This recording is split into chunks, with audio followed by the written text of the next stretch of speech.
Hi guys, I'm going to show you my Wimpy Kid collection, which is really big. Okay, here's the first ever book, Diary of a Wimpy Kid. And here's the back. Awesome. And I'll continue with book 2. And here's Diary of a Wimpy Kid Roderick Rules, which is book 2. And here's the back. Look, Roderick is saying "Sissy" to Greg and he's punching him. This is Diary of a Wimpy Kid, the last straw.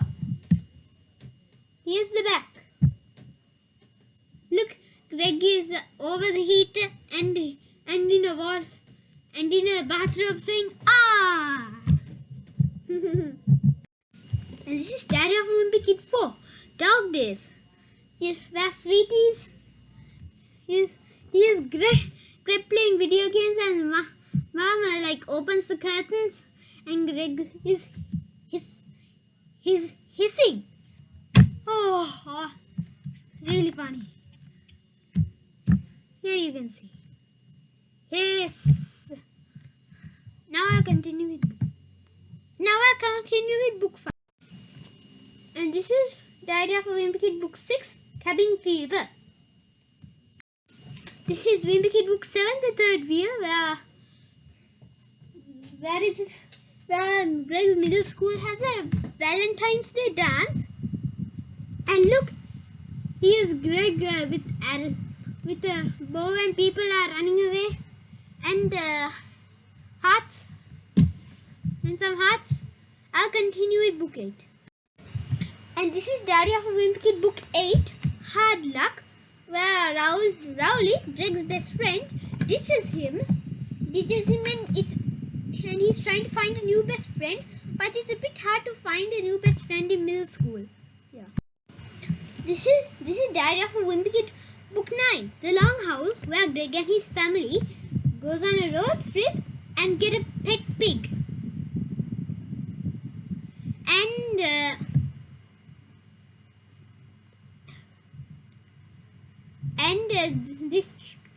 And the Heffleys can't forget this trip. They will never ever forget it. This is book number 10, Diary of a Wimpy Kid Old School. That's where Ma makes like a permit. Ma makes a permit to make everyone stop using their phones, and it's actually Mom got enough signatures.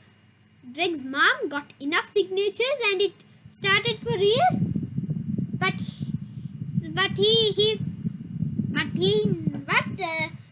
the end he has to go on a road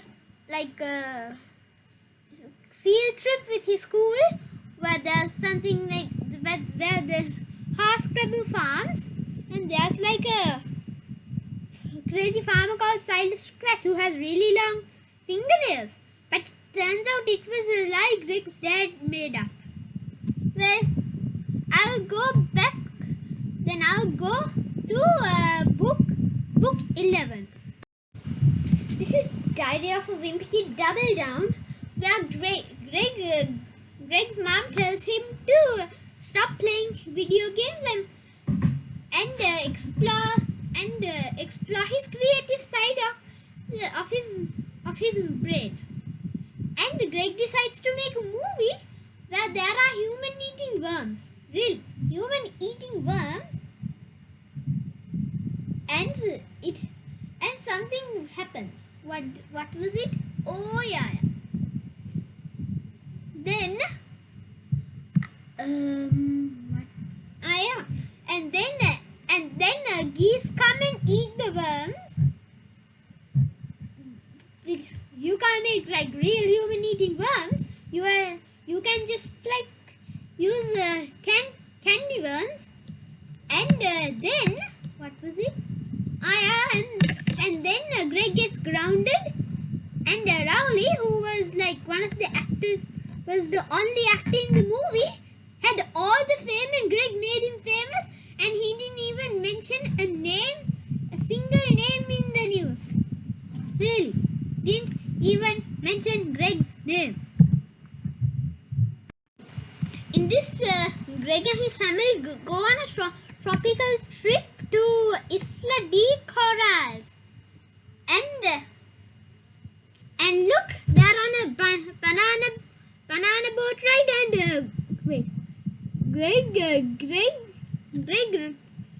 Roderick, Greg, and many are falling off. Oh ho ho! And the island, and they somehow sneak back. They get kicked out of the resort and sneak back in, and then there are like two sides: the mild side and the wild side. The mild side part of the wall breaks, and everything from the mild side gets to the wild side, and it's like complete disaster. And Greg and his family get out of it, and they go to the website of Isla de Coral, and there's like a advertisement for sale. The Greg and his family picture, there were X's on him, which meant like they can never go back to Isla de Coral. Oh. And this is the 13th book, Diary of a Wimpy Kid, The Meltdown, when snow shuts down Greg's middle school, his neighbor transforms into a wintry battlefield. Rival groups fight over territory, build massive snow forts, and stage epic snowball fights. And the crosshairs are Greg and his trusty friend, Rowley Jefferson. It is a fight for survival, and Greg and Rowley navigate alliances, betrayals, and warring gangs in a neighborhood meltdown. When the snow clears, will Greg and Rowley emerge as heroes? That's the question. Will they emerge as heroes? Or will they even survive to see another day? That is the mystery of Diary of a Wimpy Kid, Meltdown. I'll go to book 14. And this is Diary of a Wimpy Kid, book 14, Wrecking Ball, where Greg and his family make home improvements, but it somehow gets ruined, the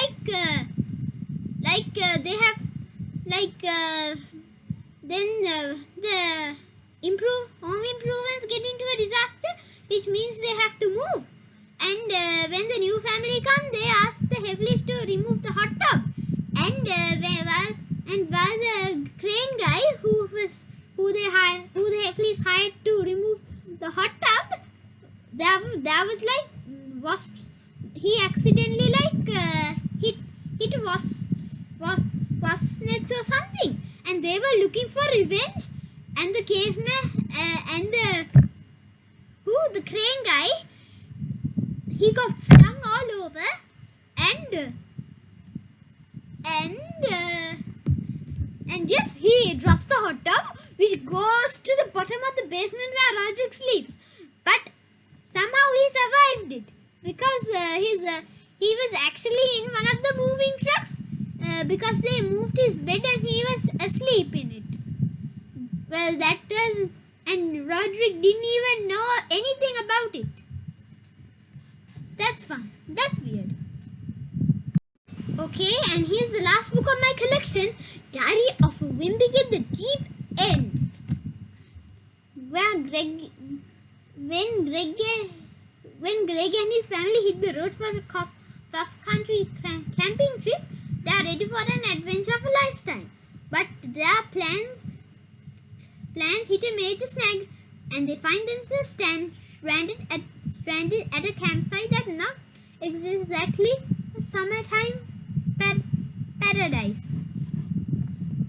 Things only get worse for the Heavleys when the skies open up and the water starts to rise, making them wonder if they can save their holiday, or if they are already in too deep. You must read this. This just came out last year.